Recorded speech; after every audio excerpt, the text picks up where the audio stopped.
Tapi sebelum kita membahas tentang ini, tentunya saya perlu sampaikan bahwasanya tidak ada sebuah kekuatan melebihi dari kekuatan doa setelah kekuatan Allah. Tidak ada kecepatan kecuali kecepatan doa, karena kecepatan doa itu melampaui kekuatan cahaya. Tidak ada yang bisa mengalahkan takdir yang Allah tetapkan 50.000 tahun sebelum Allah menciptakan langit dan bumi, kecuali adalah doa. Ketika Rasulullah mengatakan inna doa wal qadar ya'talijani ila yaumil qiyamah, sesungguhnya doa dan takdir itu saling menyusul sampai nanti berjumpa dengan hari kiamat. Ini menunjukkan kepada kita bahwasanya doa itu merupakan sebuah senjata bagi orang yang beriman. Saya tertarik, Pak. Saya pernah melihat satu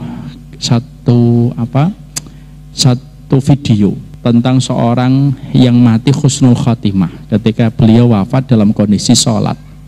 Maka pada saat itu ada seseorang yang datang kepada keluarga itu, nanya gitu, kayak sosial eksperimen, kok sampai ada keluarga itu wafatnya pada kondisi husnul khotimah. Maka akhirnya ada salah satu konten YouTube masuk ke rumahnya, tanya, betul ya keluarganya wafat ketika sholat? Dijawab iya, alhamdulillah, dan mati pada kondisi husnul khatimah. Dan sudah berulang-ulang sering saya sampaikan, Pak, kalau kita melihat seseorang itu diwafatkan oleh Allah, maka kita tidak bisa lagi membantah, Pak, karena proses Allah membenarkan dan mendustakan kehidupan orang itu akan terlihat pada saat dia mati, Pak. Sehingga kalau orang mati husnul khatimah, poinnya cuma satu, berarti imannya dibenarkan oleh Allah dan diterima sama Allah. Maka keluarga ini, bapaknya itu meninggal ketika pada waktu sholat. Lalu akhirnya YouTuber ini masuk ke rumahnya, ngobrol, bertanya. Maka salah satu pertanyaannya adalah, apa sih amalan yang dilakukan oleh sang mendiang bapak sampai meninggal dalam kondisi husnul khatimah? Maka saat itu jawaban dari istrinya yang tahu betul, tahu persis kebiasaan dari suaminya yang telah mendapatkan anugerah mati husnul khatimah, maka sang istri itu menjawab, sebenarnya amalannya sih tidak bisa kita sebutkan satu persatu gitu. Tapi ada amalan spesifik yang tidak pernah dia tinggalkan setiap hari. Apa itu? Beliau selalu berdoa di dalam surat Yusuf, tawaffani muslimah wa alhiqni bisalihin. Dia selalu berdoa. Tidak ada satu doa yang selalu saya sering dengar dari suami saya, kecuali doanya adalah tawaffani musliman, ya Allah wafatkan aku sebagai seorang muslim, walhiqni bisalihin, dan pertemukan aku dengan orang salih di alam barzah. Kalau tidak salah surat Yusuf 101 atau 102 itu. Dan ternyata itu merupakan kuncinya beliau akhirnya mendapatkan husnul khatimah. Dan itu testimoni diberikan dan disampaikan kesaksiannya oleh istrinya. Ini sekaligus pula memberikan kepada kita itulah doa, karena sesungguhnya doa itu tidak boleh kita pandang sebelah mata. Pembahasan yang terus kita bahas setiap pekannya membahas tentang letter to Allah, tidak akan pernah bosan. Saya menyampaikan muqaddimah dulu, bagaimana keyakinan kita kepada doa itu tidak boleh berhenti, karena doa itu pasti diterima oleh Allah Subhanahu wa ta'ala, dan Allah yang pasti akan memberikan kepada kita bukti bahwasanya Allah maha berkehendak terhadap segala sesuatu. Kita lihat Nabi Ibrahim mendoakan Makkah, dan Nabi Ibrahim itu bercita-cita bahwasanya Makkah itu menjadi tempat yang dituju banyak orang. Dan ternyata sesuatu yang pada saat Nabi Ibrahim tidak ada sosial media, tidak ada internet, tidak ada televisi, dan apapun teknologi yang tersentuh pada saat itu tidak ada. Tapi lihat bagaimana Allah memberikan kekuatan pada doanya Nabi Ibrahim. Allah menjadikan kota Mekah menjadi kota yang dituju seluruh manusia, seluruh muslim, timur dan barat, utara dan selatan. Sampai akhirnya kita mendapati bagaimana manusia hari ini selalu rindu kepada kota Mekah dan kota Madinah. Inilah doa. Maka inilah yang menjadikan kita mengerti. Inilah yang menjadikan kita memahami betapa pentingnya bagi kita untuk terus berdoa. Makanya maaf ya, dengan apa yang menimpa kepada saudara kita di Palestina hari ini, apa yang bisa kita lakukan, Ustadz? Berdoa. Karena bisa jadi di antara bapak dan ibu ada yang mustajab doanya, Allah kabulkan pada waktu yang ditentukan oleh Allah Subhanahu wa ta'ala. Jangan sampai kita bersifat ananiyah. Ananiyah itu bersifat egosentris, bahwasanya doa hanya kita tujukan kepada diri kita dan kepada keluarga kita semata, dan kita tidak mendoakan saudara kita. Saya ingatkan Bapak dan Ibu, Bapak dan Ibu pasti pernah melihat dan mendengar hadis riwayat Muslim. Ada seorang perempuan masuk neraka gara-gara apa? Ada seorang perempuan masuk neraka gara-gara apa? Gara-gara kucing. Udzibat imra'atun fi hirratin sajanatha la hiya atlaqatha wa la ta'kulu min hasyashil ardi. Rasulullah mengatakan ada loh perempuan diadab oleh Allah gara-gara dia kucing, memenjarakan kucing, menaruh kucing di dalam kamarnya, lalu mendolimi kucing itu, tidak diberikan makan ketika dia taruh di dalam kamarnya, tidak pula dibiarkan bebas untuk makan apa yang ada dan tumbuh di atas muka bumi, kata Rasulullah. Dan perempuan itu gara-gara mendiamkan kucing sampai mati kelaparan, maka kata Rasulullah, udzibat imra'atun fi hirratin sajanatha. Sesungguhnya perempuan itu disiksa gara-gara menyiksa kucing, membiarkan kucing mati kelaparan. Apa yang kita ambil sebagai analogi kias? Kiasnya sederhana. Kalau perempuan membiarkan kucing kelaparan sampai mati, lalu perempuan itu disiksa oleh Allah gara-gara mendolimi kucing. Kalau kita membiarkan saudara-saudara kita lalu mendapatkan kedoliman, serangan, kematian, tetesan darah, lalu kita cuek, sudah tidak membantu, tidak berdoa, bahkan maaf kadang-kadang menyalahkan gitu, kamu gimana nanti menghadapi pengadilan Allah? Nah, inilah yang menjadikan kita berdoa, dan kita harus paham sesungguhnya Palestina itu merupakan tanah iman. Karena sesungguhnya Rasulullah bersabda, inna malaikatar rahman basitatun ajnihataha ala ardi Syam. Sesungguhnya malaikat Allah itu kalau mengepakkan sayapnya, mereka mengepakkan sayapnya itu di atas wilayah Syam. Karena saking kecintaan penduduk malaikat, penduduk langit kepada penduduk Syam. Maka inilah yang menjadikan kita juga berdoa. Saya belum bisa membantu Ustadz karena harta saya masih terbatas. Berdoalah. Saya belum bisa apa-apa kecuali memanjatkan doa. Berdoalah. Karena sesungguhnya bisa jadi hari ini saudara-saudara kita belum mendapatkan kemenangan di daerah Palestina, ya karena mungkin kita belum memberikan sepenuh hati dan sepenuh jiwa mendoakan mereka. Dan kita, itulah yang menjadi evaluasi kita. Ini pula yang menjadikan kita harus paham ya Pak, kita ini iri dengan saudara-saudara di Palestina. Gimana kita tidak iri Pak? Pagi hari anak-anak masih bermain, siang harinya mereka sudah berjumpa dan bermain-main dengan Nabi Ibrahim di alam barzah. Mana ada yang lebih indah daripada itu Pak?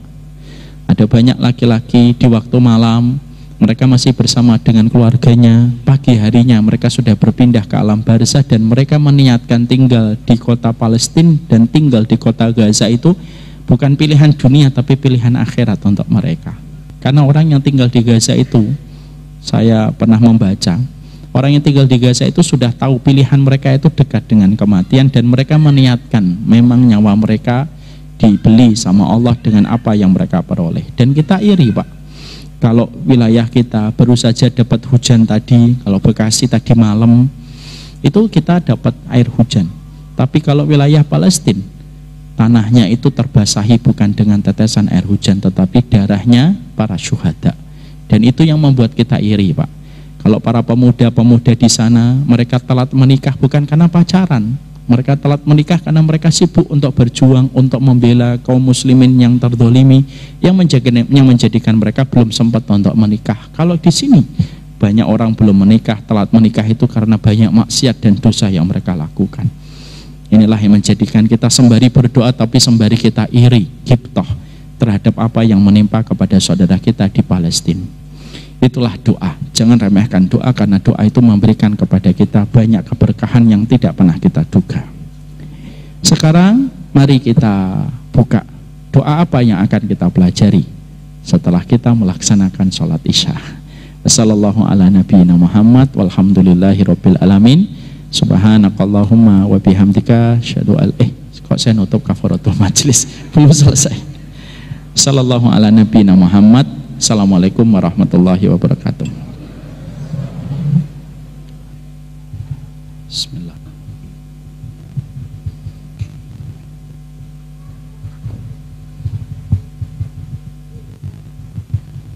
Bismillah.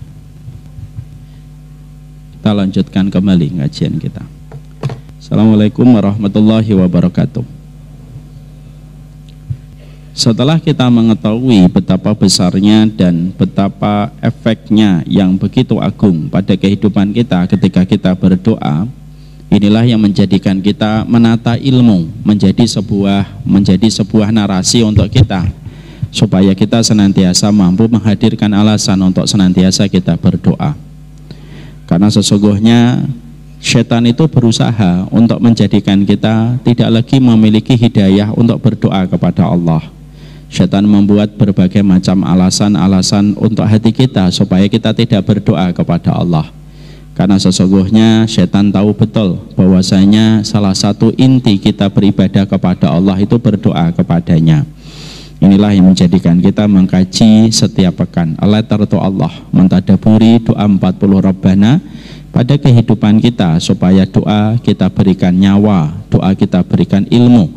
Karena doa yang dipahami dengan utuh, diilmui dengan segenap hati dan referensi, itulah yang menjadikan doa kita berubah menjadi pertolongan pada kehidupan kita.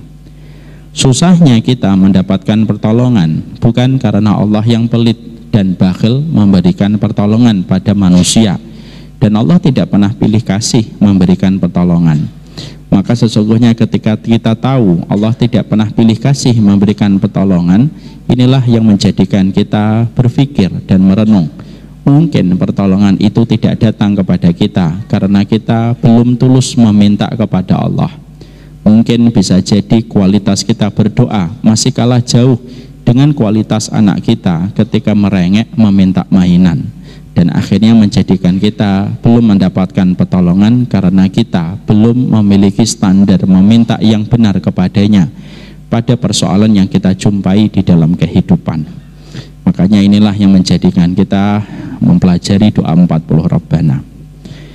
Kita akan meneruskan pembahasan kita, yaitu berdoa pada surat Ali Imran ayat yang ke-9. Mari kita membaca terlebih dahulu doanya bersama-sama supaya kita hafal dan supaya nanti kita bisa mengaplikasikan dan mengeksekusi doa itu langsung pada kehidupan sehari-hari kita. Surat Ali Imran ayat yang ke-9. Rabbana innaka jami'un nasi liyaumil la raiba fih innallaha la yukhliful mi'ad. Ya. Ini doa merupakan doa yang diucapkan para ulama-ulama muktabar yang mereka sempurna pada keilmuan dan amalan mereka. Kita berdoa dengan surat Ali Imran ayat yang ke-9 karena satu. Poin yang pertama, kenapa kita berdoa dengan doa ini? Karena sesungguhnya kita berdoa dengan doa ini supaya iman kita kepada hari akhir tidak tergerus dengan berbagai macam perkara yang bisa menjadikan kita tidak lagi mengimani hari akhir. Banyak orang yang mereka dulunya beriman kepada hari akhir, tetapi seiring ujian yang mereka peroleh, kadang-kadang keyakinan mereka kepada hari akhir itu menjadi menguap dan hilang. Maka kita berdoa, Rabbana innaka jami'un nasi liyaumil la raiba fihi innallaha la yukhliful mi'ad. Itu sebenarnya poin yang pertama, supaya menebalkan iman kita kepada hari akhir. Karena kita selama yakin kepada hari akhir dengan sebenar-benar keyakinan, tidak ada kekecewaan kecuali sebentar, tidak ada kesedihan kecuali sebentar, dan tidak ada perkara frustasi kecuali hanyalah sebentar. Karena kita tahu semuanya nanti akan mendapatkan gantinya pada kehidupan hari akhir yang kita pasti temukan. Itu yang pertama. Yang kedua, kita berdoa dengan doa ini selain untuk menebalkan keyakinan kita kepada hari akhir. Yang kedua, para ulama mengatakan kenapa kita berdoa dengan ayat ini? Karena doa ini bisa membantu kita supaya mendapatkan keringanan pada satu hari yang berat, pada satu hari ketika manusia bisa lupa siapa bapaknya dan siapa ibunya, dan tidak ada yang dia ingat kecuali dirinya sendiri. Dan hari itu adalah hari pengadilan Allah, hari yang begitu besar, hari yang begitu agung. sampai kita tidak bisa bicara kecuali diizinkan oleh Allah, walaupun hanya sepatah kata, kita menunggu izin langsung mutlak dari Allah. La yatakallamun illa man adina lahur rahman wa qala shawaba. Tidak ada yang bisa bicara kalau hari pengadilan sudah ditegakkan kecuali yang diizinkan oleh Allah.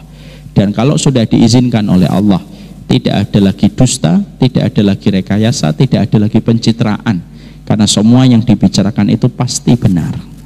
Sampai kita menggeser kaki kita sedikit pun tidak bisa kita lakukan, sampai Allah mengatakan di dalam firman-Nya, Maliki Yaumiddin, penguasa hari pembalasan.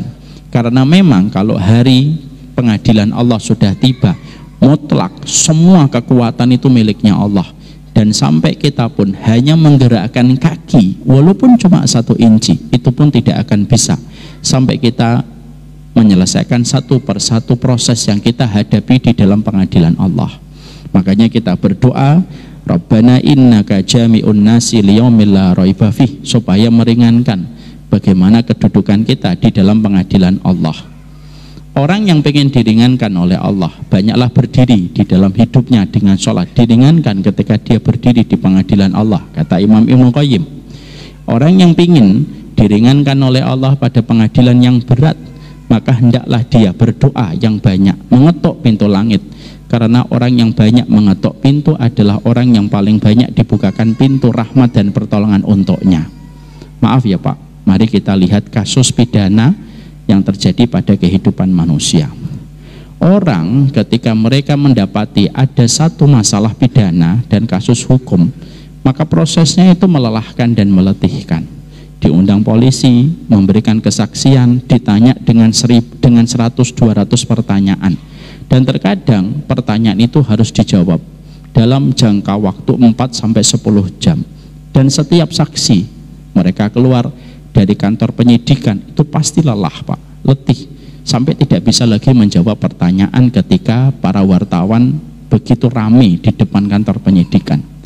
Kalaulah kita sudah paham dalam sebuah analogi sederhana bahwasanya kantor penyidikan manusia saja melelahkan dan meletihkan ketika seseorang itu terlibat dengan masalah hukum dan harus menyelesaikan masalah itu, dengan konsekuensi dia dimajukan di meja hijau untuk diadili, apalagi di dalam pengadilan Allah. Kita Pak tidak mungkin menghayati doa ini kalau kita tidak berikan ilustrasi dan penggambaran yang benar tentang hari akhir. Dan itulah yang menjadikan kita bahas dulu tentang hari akhir itu gimana, supaya kita ketika berdoa dengan doa ini lebih menyatu dengan perasaan kita, disertai penggambaran utuh yang kita pahami tentang hari mahsyar ketika manusia seluruhnya dikumpulkan oleh Allah. Kemarin kita sudah membahas bahwasanya di antara episode nyata pada kehidupan hari akhir, yaitu kita mendapati bagaimana ada manusia yang saling menggadekan. Manusia pada waktu hari kiamat ketika pengadilan Allah ditegakkan, maka manusia saling mengajukan gadai. Mereka menggadekan bapak mereka, mereka menggadekan ibu mereka, mereka menggadekan anak mereka ketika mereka tahu neraka itu sudah di depan mata, dan neraka itu merupakan tempat kembali bagi mereka yang kufur kepada Allah. Kita nanti akan jumpai orang yang dulunya ketika di dunia tidak beriman, mereka berkata, memelas dan meminta belas kasih kepada Allah. Ini bapakku ya Allah, ini ibuku, ini anakku, ini kolegaku, ini circle pekerjaanku. Masukkan mereka ya Allah, tetapi selamatkanlah aku.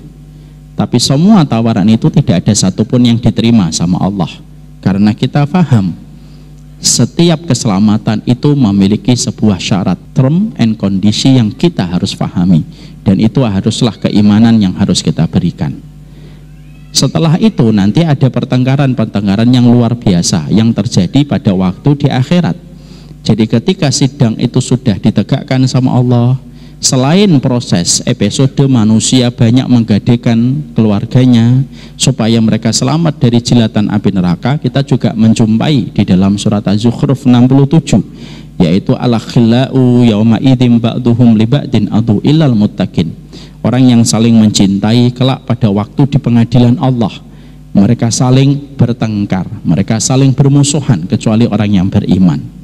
Makanya kita nanti akan mendapatkan, naudzubillahi min dzalik, kita nanti menjumpai bagaimana seorang bapak digugat sama istrinya, istrinya menggugat suaminya, anak memberatkan orang tuanya, dan berapa banyak anak menggagalkan perjalanan orang tuanya menuju surga ketika anak itu memberikan testimoni, dosa, kemaksiatan, penyimpangan pikiran saya gara-gara bapak saya tidak menjalankan tugasnya dan ibu saya tidak menjadi madrasah terbaik untuk saya. Dan akhirnya mereka saling memberikan kesaksian untuk saling mengkambing hitamkan di antara keluarga itu. Ini yang paling mengerikan, Pak. Inilah yang kita kemarin pahami betul. Sesungguhnya memiliki keluarga itu karunia besar. Tapi kalau kita tidak sikapi dengan waspada, memiliki keluarga itu menjadi salah satu sebab kecelakaan manusia pada waktu di pengadilan Allah. Maka inilah yang menjadikan kita paham, memiliki keluarga ada komitmen, ada kewajiban, dan tentunya ada konsekuensi yang harus kita berikan supaya keluarga, nikmat yang Allah berikan kepada kita tidak menjadi bumerang yang akhirnya kita bermusuhan dengan keluarga kita hanya disebabkan karena kita tidak mengingatkan keluarga kita tentang hari akhir ketika semua dipertanggungjawabkan oleh Allah. Inilah yang menjadikan kita, Pak, laki-laki tidak boleh menjadi dayus, membiarkan maksiat terjadi pada keluarganya. Seorang wanita harus senantiasa menasihati suaminya dan menjadi partner suaminya untuk mengingatkan hari akhir. Jangan hanya atas nama menghindari pertengkaran, lalu akhirnya kita membiarkan terus kemaksiatan terjadi pada keluarga, terjadi pada kehidupan rumah tangga, yang akhirnya semua penyimpangan itu akan dimintain pertanggungjawaban oleh Allah Subhanahu wa Ta'ala. Maaf ya Pak, saya kalau melihat dan menjumpai ada anak misalkan homo ataupun anak berzina, yang saya pikirkan bukan hanya pelakunya, tapi yang membuat kita berat dan pusing kepala kita itu apa? Memikirkan bagaimana orang tuanya. Karena pasti ditanya sama Allah. Kalau kita menjumpai ada seorang perempuan sampai akhirnya dia dizinai banyak laki-laki, yang saya pikirkan bukan dianya semata, tapi yang difikirkan bapaknya bagaimana mempertanggungjawabkan itu. Nah, inilah yang menjadikan kita paham, Pak, kenapa setiap kehidupan keluarga harus diberikan ilmu. Makanya kenapa percintaan dalam keluarga tidak disebut dengan kata mahabbah, tapi disebut dengan kata mawaddah. Mahabbah cinta, mawaddah juga cinta. Tapi kenapa kok disebutkan waja'ala bainakum mawaddah? Kenapa yang disebutkan Allah mawaddah? Kalau cinta hanyalah apa yang dirasa di dalam hati, itu cinta, Pak.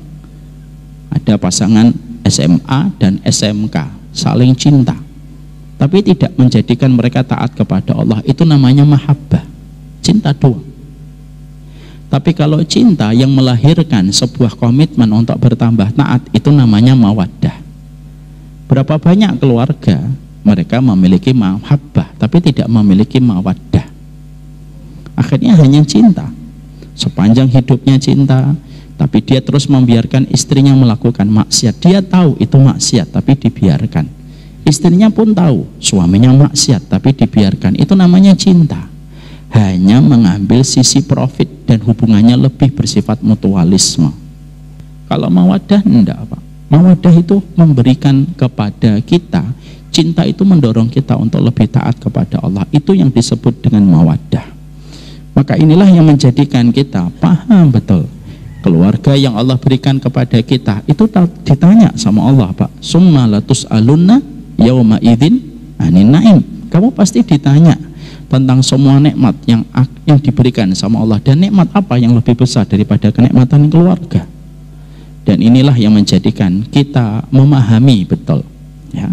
Jangan dayus, ibu-ibu jangan diam, mengingatkan dengan baik, karena proses mengingatkan bisa menjadikan kita tidak berjumpa di pengadilan Allah dalam kondisi pertengkaran dan permusuhan hebat.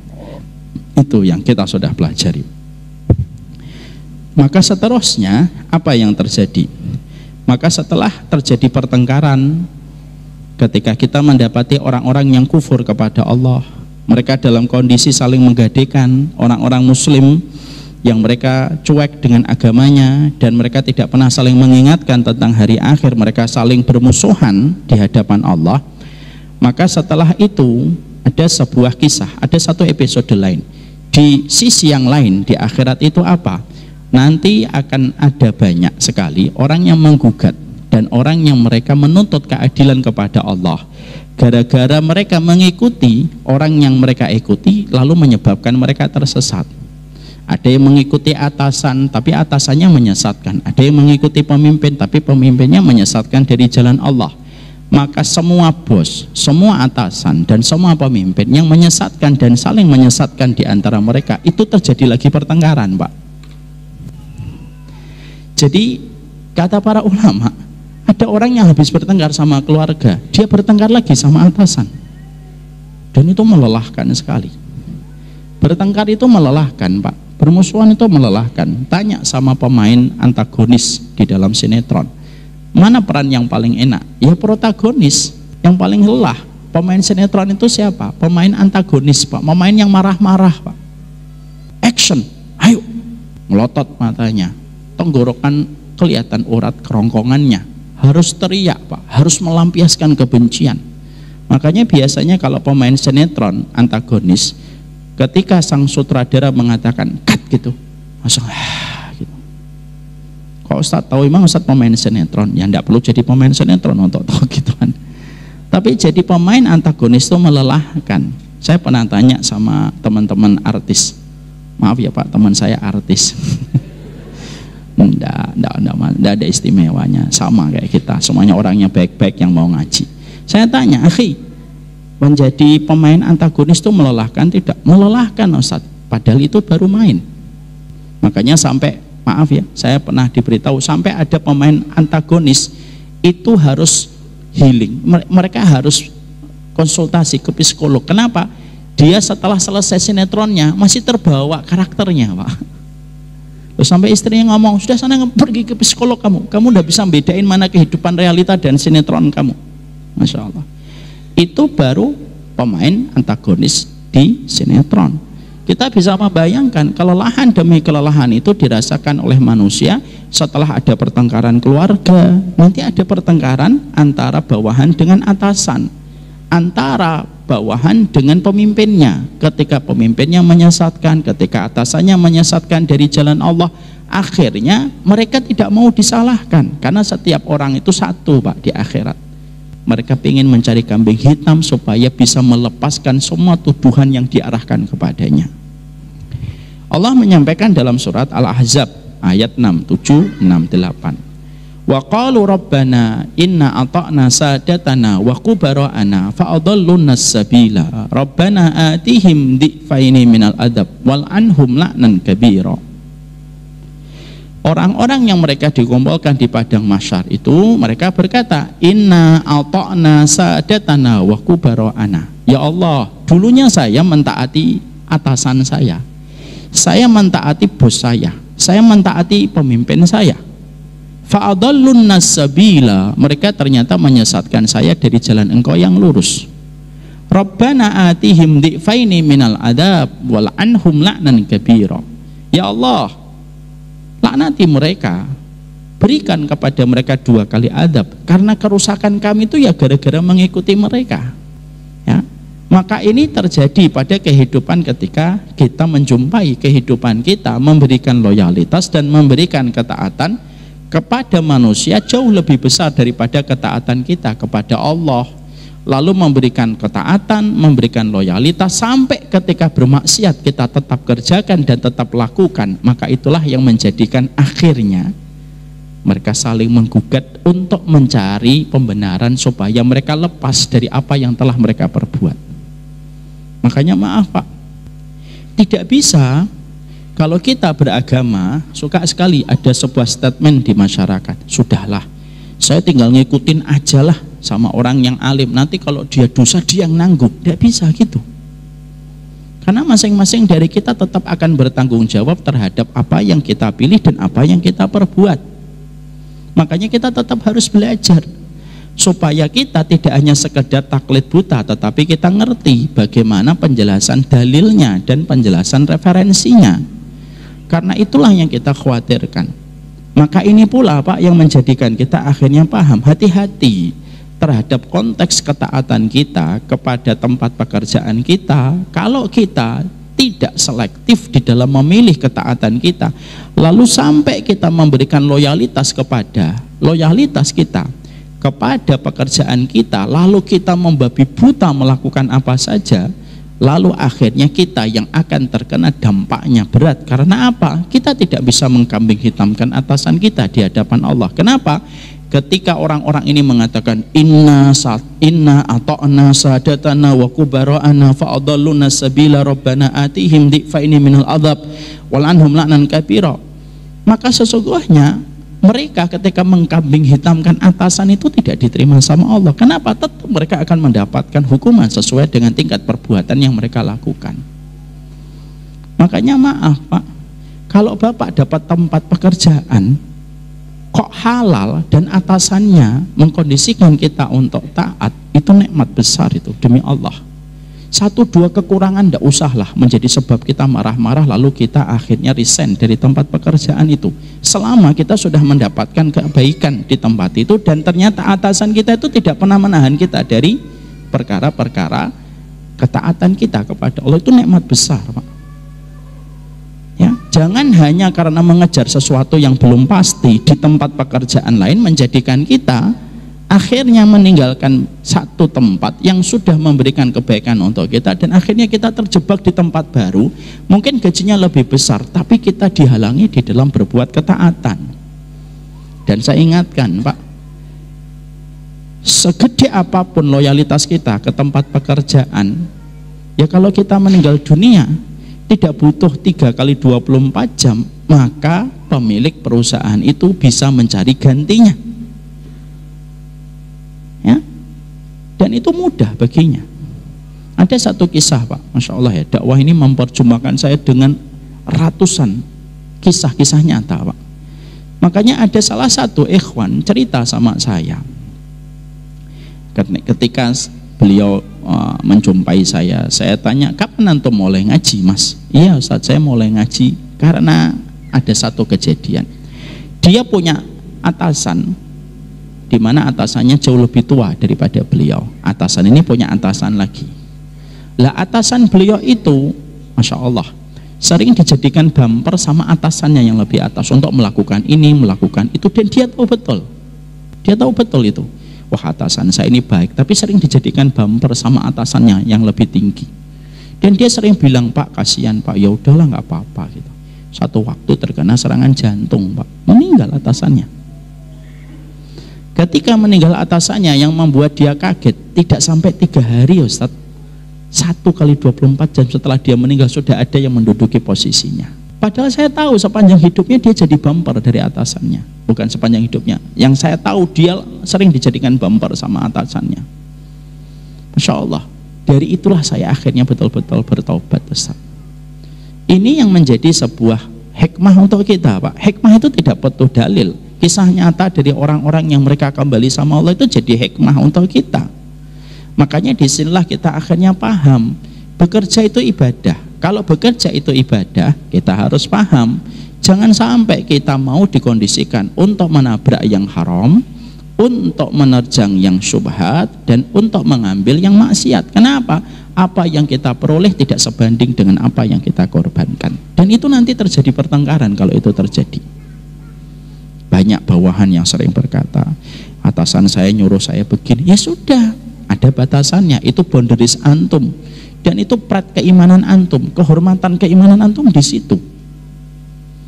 Karena apa? Kalau sudah bermaksiat kepada Allah, itu menjadi salah satu sebab pertengkaran hibab manusia dengan Rabbnya. Kenapa? Allah nanti tanya, kamu taat kepada atasanmu, tetapi kamu tidak taat kepada apa yang aku sampaikan. Dan itu menjadi sebuah penyelidikan dan penyidikan Allah kepada manusia ketika dia berdiri di hadapan pengadilan Allah Pak.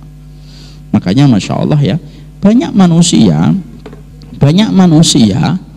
kadang-kadang bisa memberikan loyalitas super maksimal kepada pekerjaannya, tapi ternyata tidak bisa memberikan super maksimal kepada perintahnya Allah.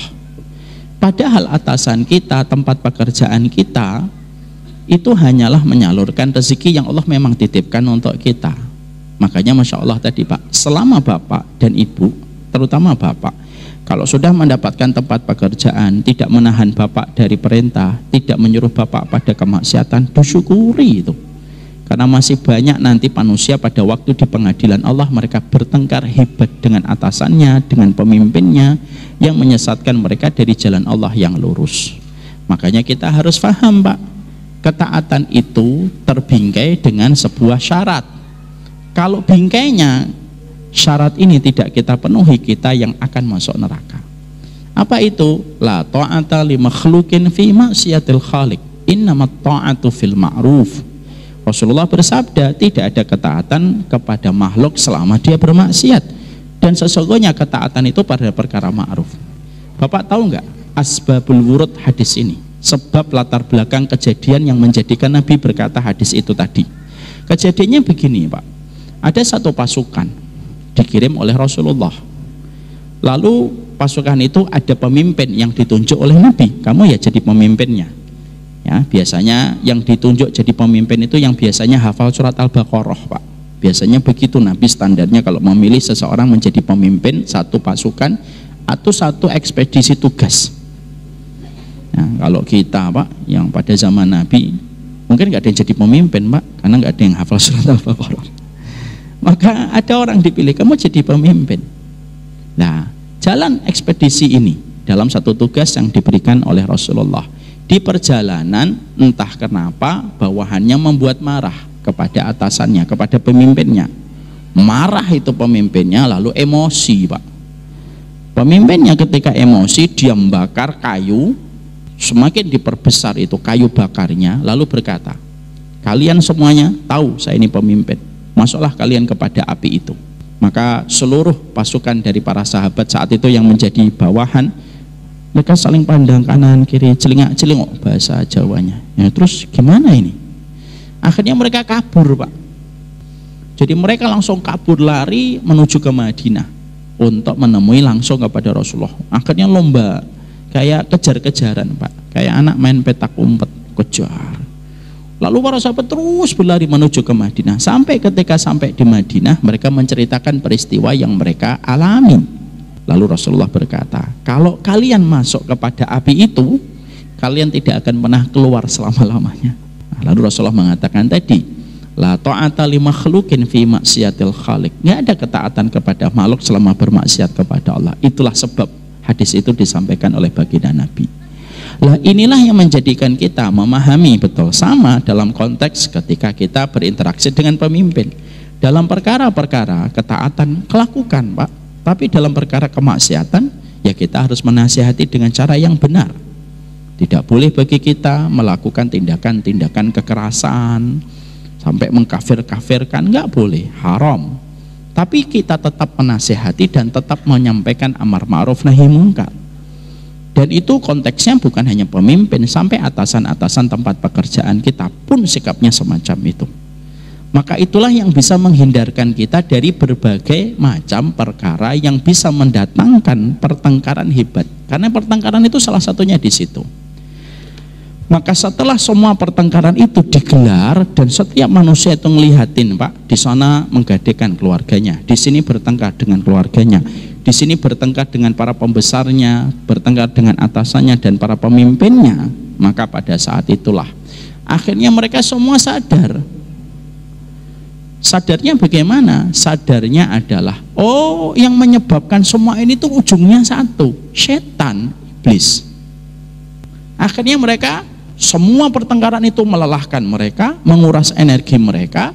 Lalu akhirnya mereka itu sadar, loh ini tuh ujung-ujungnya memang iblis.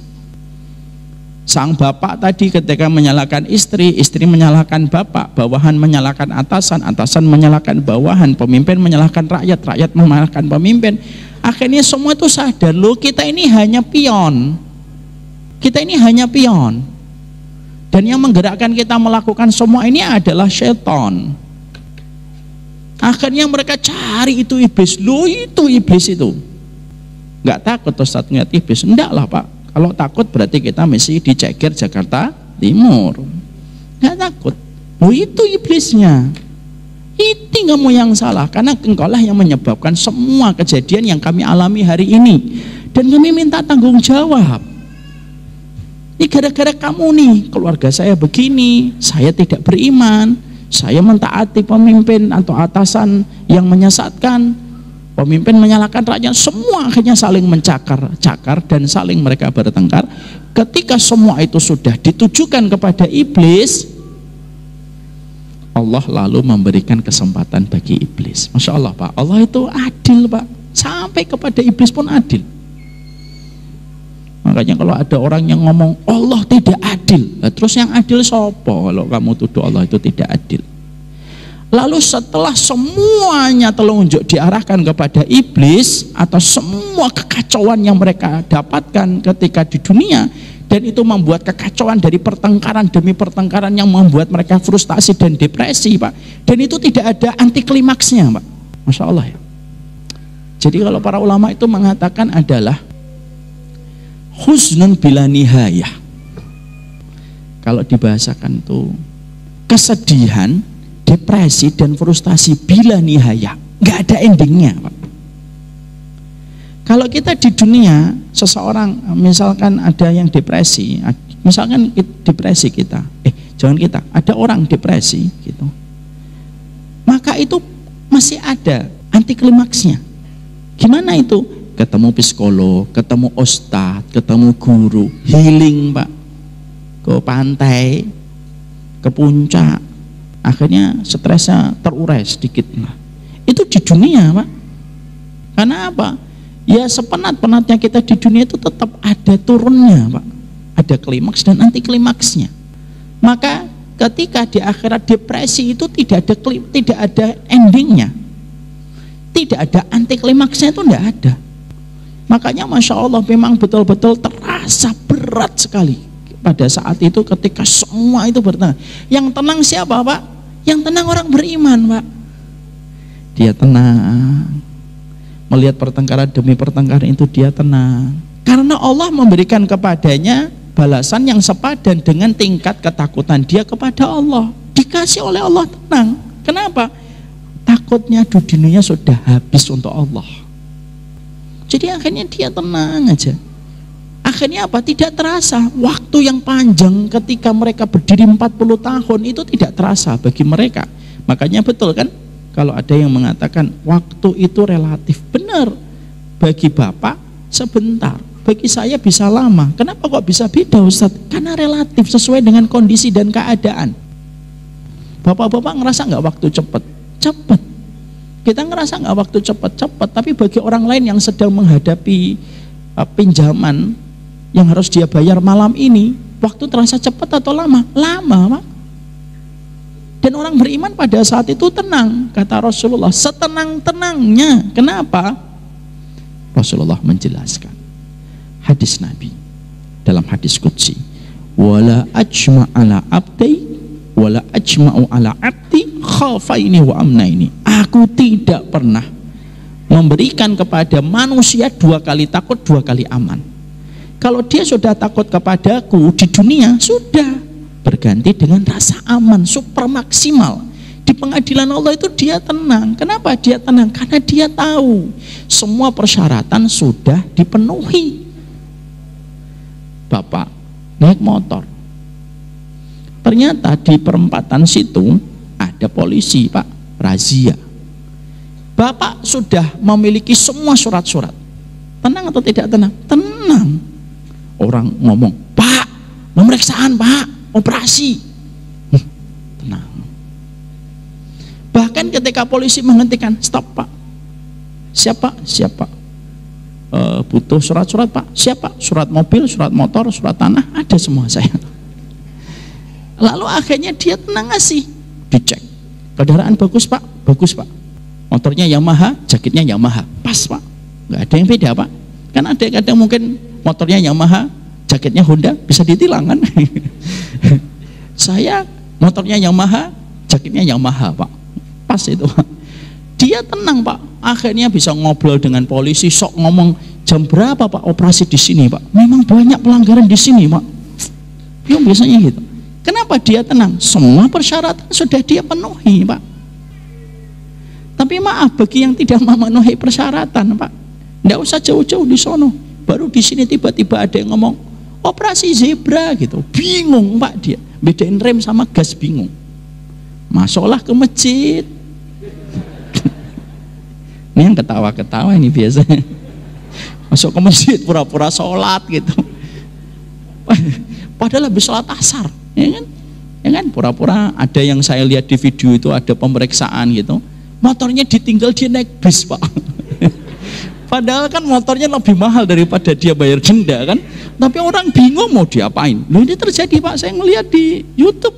Orang ada pemeriksaan polisi, motornya dihentiin, dia naik bis. Lah motornya kan berhenti Pak. Lah kehilangan motor kan lebih mahal daripada bayar denda.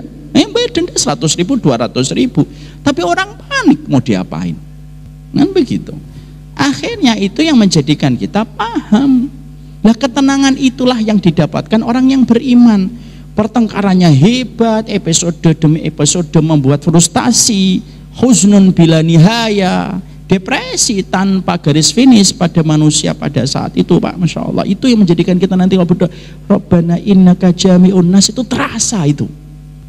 Maka akhirnya ketika semua depresi itu, akhirnya setan nanti diberikan izin oleh Allah berkhutbah untuk memberikan pembelaan kepada dirinya atas semua kesalahan yang ditimpakan kepada dirinya.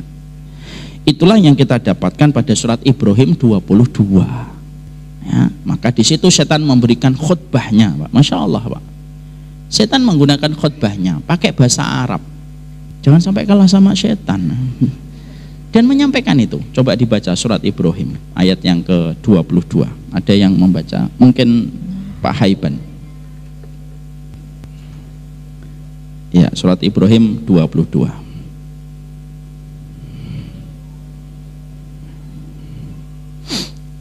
Surat ke-14. Ya, 22.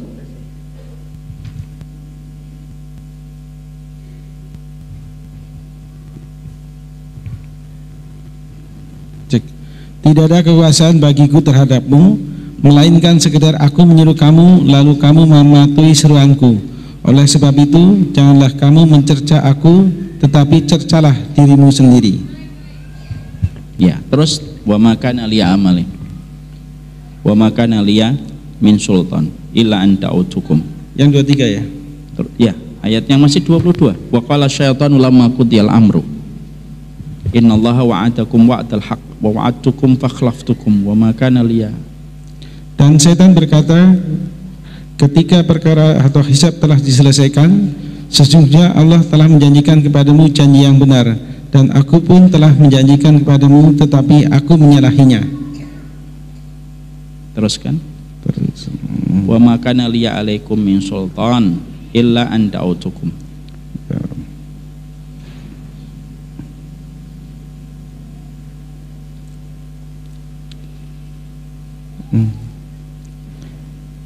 Dan berkatalah setan tatkala perkara hisab telah diselesaikan, sesungguhnya Allah telah menjanjikan kepada kalian janji yang benar, dan aku pun telah menjanjikan kepada kalian, tetapi aku menyalahinya. Sekali-kali tidak ada kekuasaan bagiku terhadap kalian, melainkan sekedar aku menyeru kalian, lalu kalian mematuhi seruanku.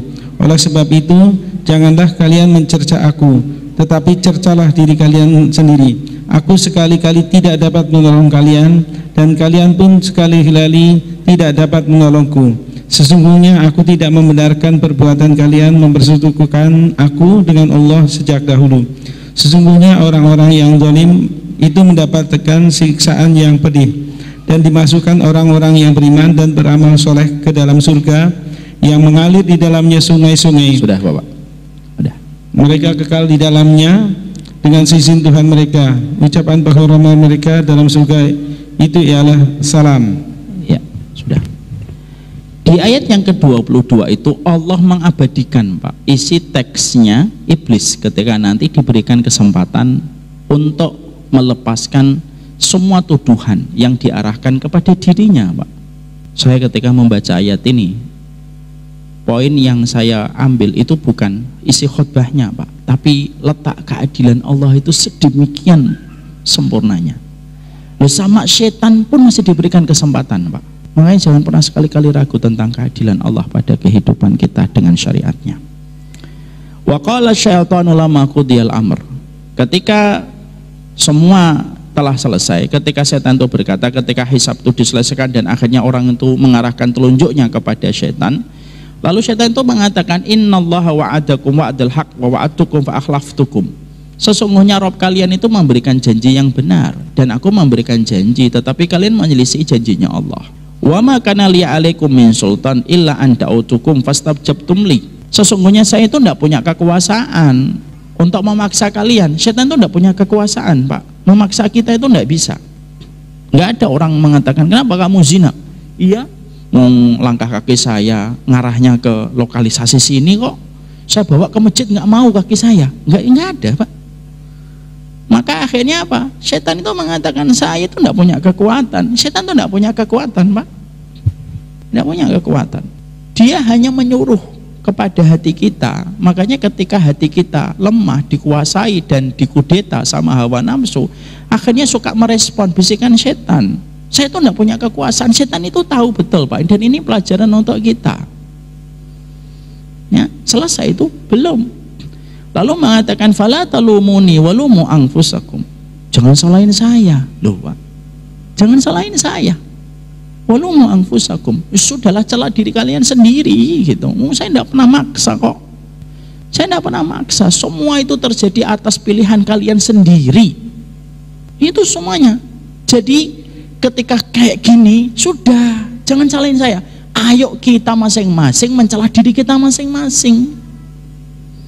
Ya, coba, Pak, Bapak bisa bayangkan yang menjadi harapan terakhir itu kan setan disalahin, Pak.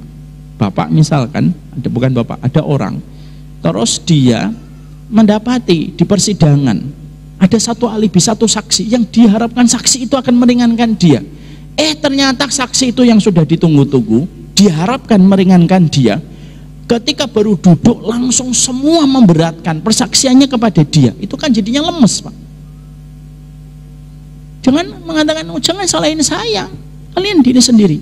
Kenapa Allah itu memberikan setan itu kesempatan untuk memberikan khutbah dan melepaskan semua tuduhan kepadanya?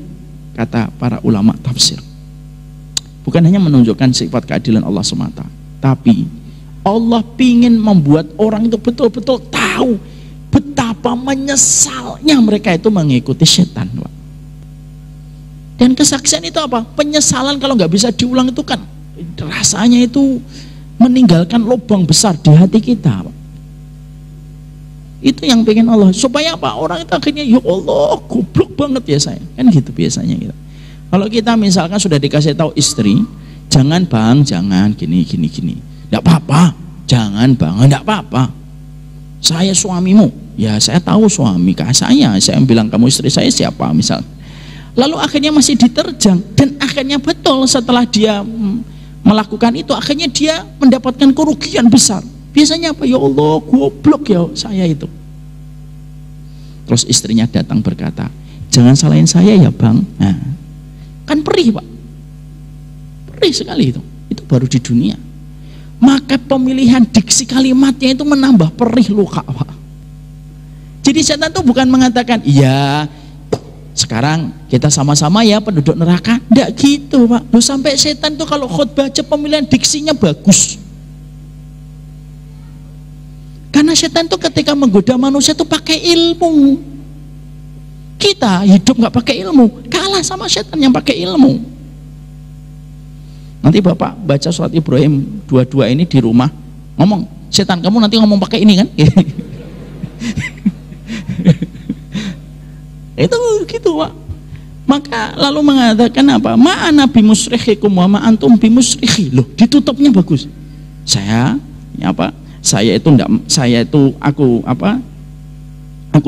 Kamu tidak dapat menolongku, aku juga nggak bisa nolong kamu. Sudahlah. Akhirnya puncak penyesalan manusia itu tadi. Puncak penyesalan itu tanpa ending, Pak. Udah Setelah kejadian itu, apa yang terjadi lagi? Setelah setan melepaskan semua dengan khotbahnya setan, dan itu khotbahnya setan, peristiwa lalu berlanjut. Berlanjutnya itu apa?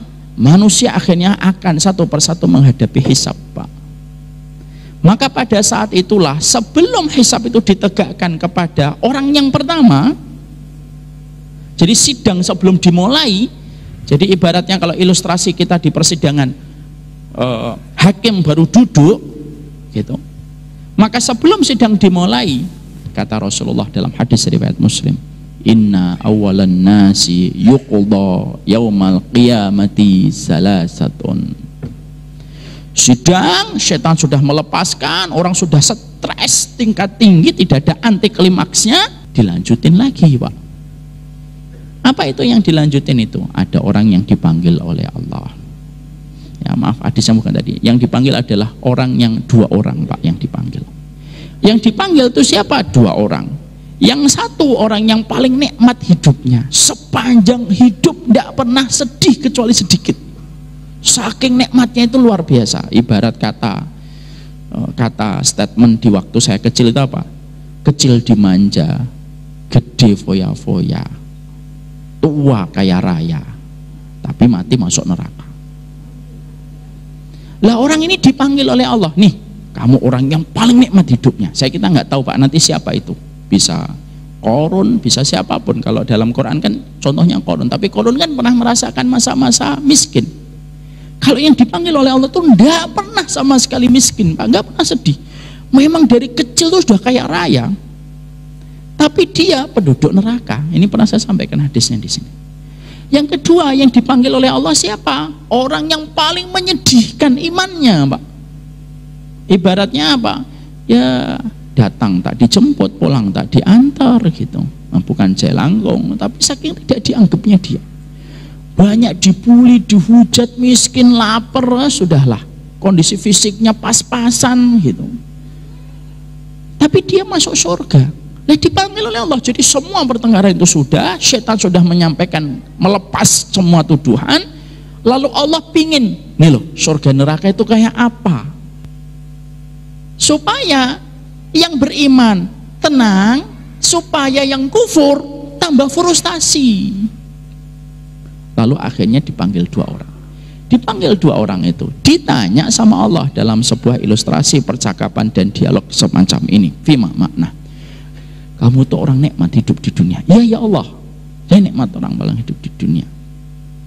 Tidak ada pernah kesedihan. Iya ya Allah, tapi kamu kufur kepadaku. Iya, kamu jatahnya masuk neraka nanti. Ini secara global disampaikan Allah dulu. Dia belum disidang.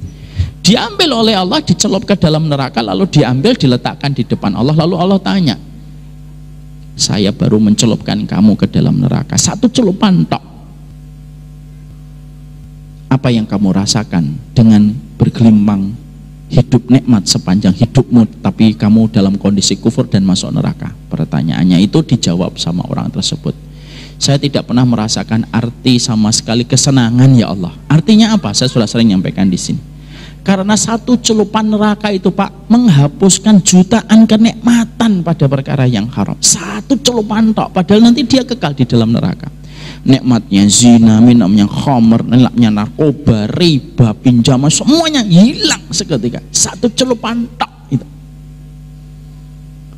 Dan akhirnya orang yang mereka itu merasa dirinya masuk neraka itu, Pak, itu semakin stres, Pak, dan tidak ada tempat untuk lari. Makanya akhirnya apa, Pak? Orang-orang yang mereka terancam ke neraka itu apa? Mintanya nggak muluk-muluk, Pak. Mereka sudah sadar diri tidak akan dapat surga. Mintanya apa? Laitani turoba. Sudahlah, jadi tanah aja. Sampai mereka nggak mau muluk-muluk, Pak. Surga landa. Udahlah, jadikan kami tanah aja sudah. Dan itu merupakan puncak dari putus asa mereka, Pak. Gimana sih, Pak? Ketegangan tanpa klimaks itu gimana? Tanpa anti klimaks itu gimana? Susah membayangkan. Akhirnya orang-orang yang mendapati jatahnya di situ betul-betul ketakutan. Ustadz, apakah orang nanti akan ngerasakan sebelum disidang nanti menuju surga atau neraka? Iya. Semua orang ngerasa, di mana tempatnya itu dia ngerasa, Pak. Sebagaimana Bapak dulu ketika waktu SD. Waktu kita SD kan ada cawu, ada semester gitu ya. Kita itu tahu kira-kira ranking berapa. Insya Allah sih ranking 27 sayang. Ya paling mentok 23 lah. Kok ketawanya gitu? Berarti 23 Bapak dulu. Kenapa kita bisa memprediksi? Ya karena kita tahu kualitas kita, Pak. Kalau ada teman kita yang bisa nebak 23, kita ngomong, insya Allah kamu ranking satunya, jangan fitnah. Karena dia tahu kapasitas dirinya, Pak. Belajar jarang, ngapalin juga ini, ngapalin anaba atakwir lupa, ngapalin atakwir alahab lupa. Ya, dia tahu kapasitas dia di mana. Loh, kalau masalah semester dan ranking aja kamu bisa memprediksi kemampuan dirimu, loh nanti manusia itu juga sama, Pak. Maka setelah dicelup ini orang yang masuk neraka, ada lagi, Pak, orang yang paling sengsara hidupnya tapi beriman. Lalu Allah katakan kepadanya, kamu orang yang paling sengsara hidupmu. Betul ya Allah, tidak ada orang yang lebih sengsara daripada saya. Contohnya kayak siapa? Contoh kayak Abu Kilabah, Pak, yang disebut sebagai Ayubnya umat Rasulullah. Sudah buta, buntung tangannya, kakinya patah, Pak, diusir dari keluarga, hidupnya di bawah, hidupnya di pinggir pantai, di atas, di dalam tenda yang sudah lubang-lubang kainnya, Pak, ditemani anak kecil yang selalu membantunya berwudu, dan itu pun diterkam serigala. Coba, apa ada yang lebih dahsyat dari itu, Pak? Nah, ada, Pak. Maka orang itu ditanya sama, oh kamu nih paling parah beriman kepadaku dengan semua ujian yang aku berikan. Iya ya Allah, tapi kamu masuk surga. Lalu akhirnya diambil oleh Allah, dicelupkan ke dalam surga satu celupan tok. Setelah satu celupan ditempelkan oleh Allah, disaksikan tuh semua orang supaya orang tuh tambah ngerti penyesalannya. Apa yang kamu rasakan setelah semua kepedihan kamu rasakan ketika di dunia? Orang itu berkata, fima makna ma marortu min bu'sin syai'a. Ya Allah, saya itu enggak tahu arti sedih itu apa. Apa itu sedih? Kalau bahasa orang, apa itu sedih? Nggak ada sedih. Kenapa?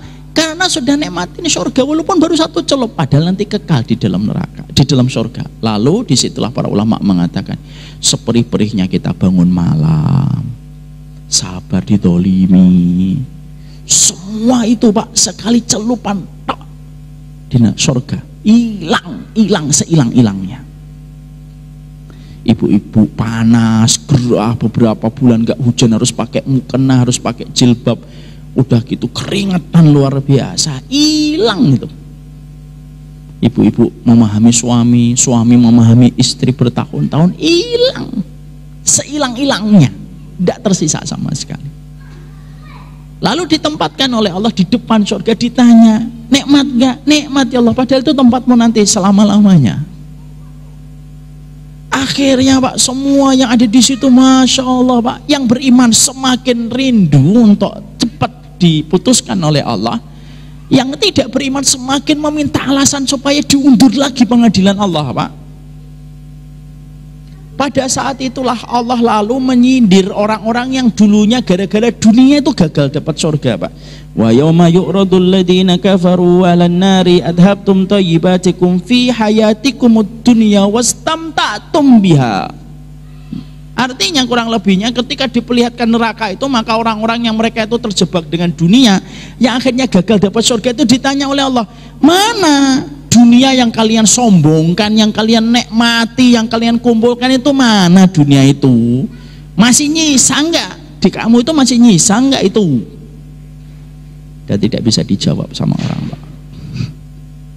Karena dunia itulah salah satu penyebab besarnya gagalnya orang itu masuk kepada surganya Allah. Lalu disampaikan oleh Allah, mana neraka, mana duniamu itu mana? Adhabtum thayyibatikum fi hayatikumud dunya wastamta'tum biha. Mana dunia yang kamu tuh nikmati, sombong banget punya dunia itu? Jangan sombong lah dengan dunia. Mana? Tidak ada, Pak. Setelah itu, Pak, Apa kejadian yang berlaku? Setelah itu baru hadis tadi dalam riwayat Muslim, inna awalan nasi yuqda yaumal qiyamati salasatun. Sudah dicelup satu surga, yang dicelup neraka, sudah selesai. Allah kemudian menyindir, mana dunia yang dulu kalian banggakan? Semua terjadi dalam satu perjalanan itu.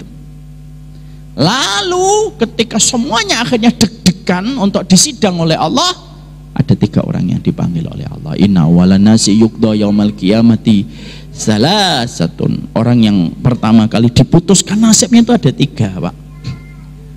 Yang satu orang yang berjihad, yang kedua orang yang ngaji dan mengajar, dan yang ketiga itu orang yang rajin bersedekah.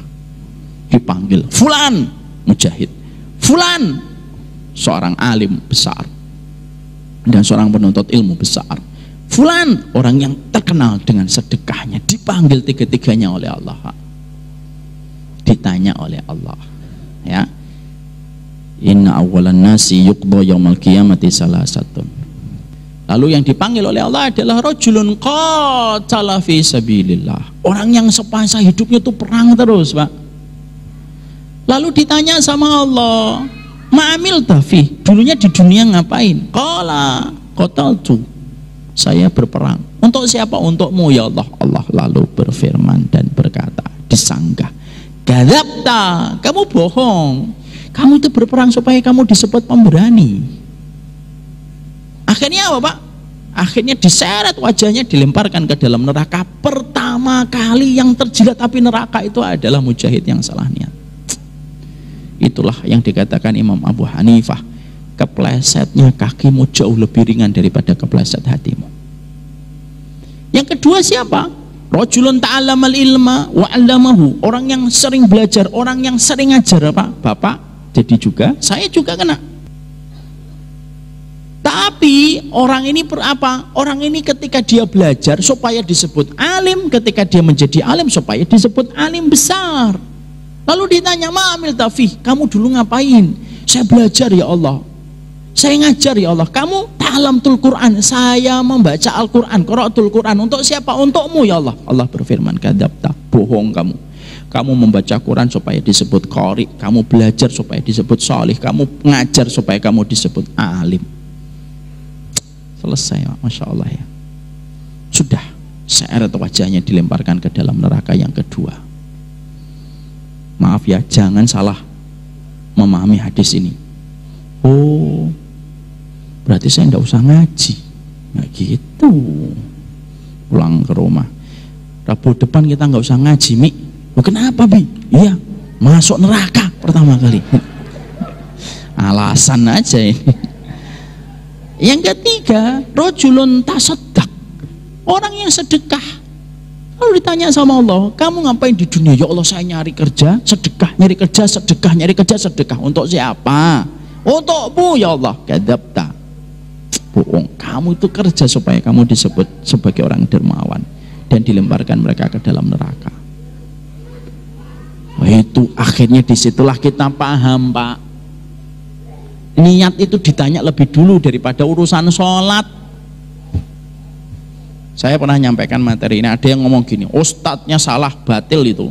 Yang pertama kali ditanya sholat, itu amalan ibadah mahdhah, ibadah zahir yang ditanya pertama kali sholat.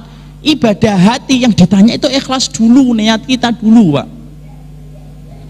Jadi kalau kita ngomong, ustadz, sesungguhnya pertama kali inna awwala ma yuhasabu bihil abdu as-shalah. Yang pertama kali ditanya ketika dihisab itu sholat. Betul, Mas, tapi itu amalan dohir. Amalan batin yang ditanya apa? Hati, keikhlasan kita yang ditanya sama Allah. Jadi tidak bertentangan.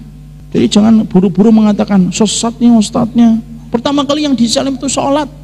Nggak kayak gitu, Ferguson, kayak gitu. Jadi yang ditanya adalah hati. Dulu niat kamu tuh untuk apa?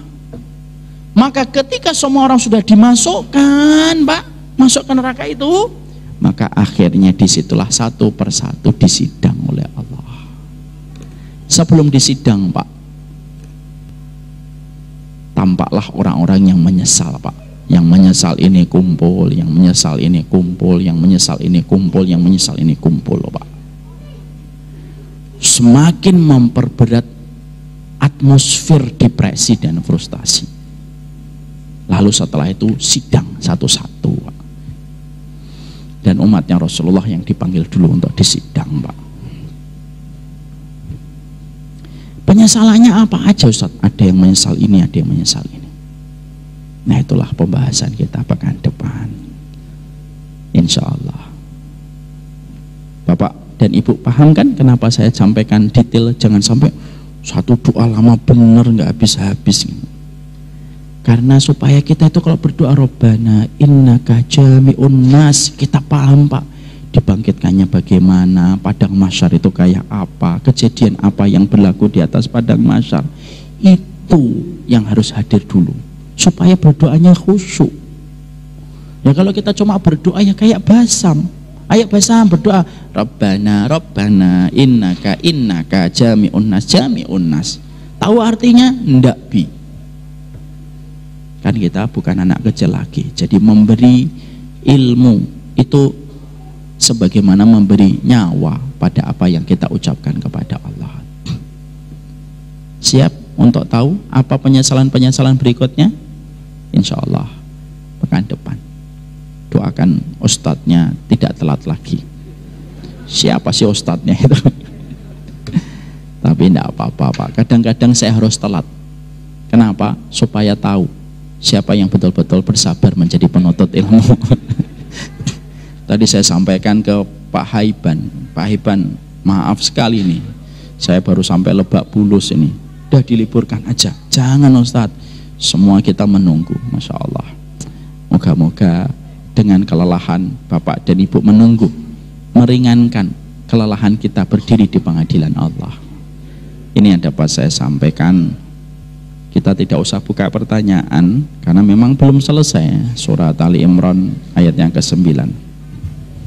Dan saya sudah kangen sekali dengan keluarga saya karena dari pagi saya keluar, istri saya apalagi.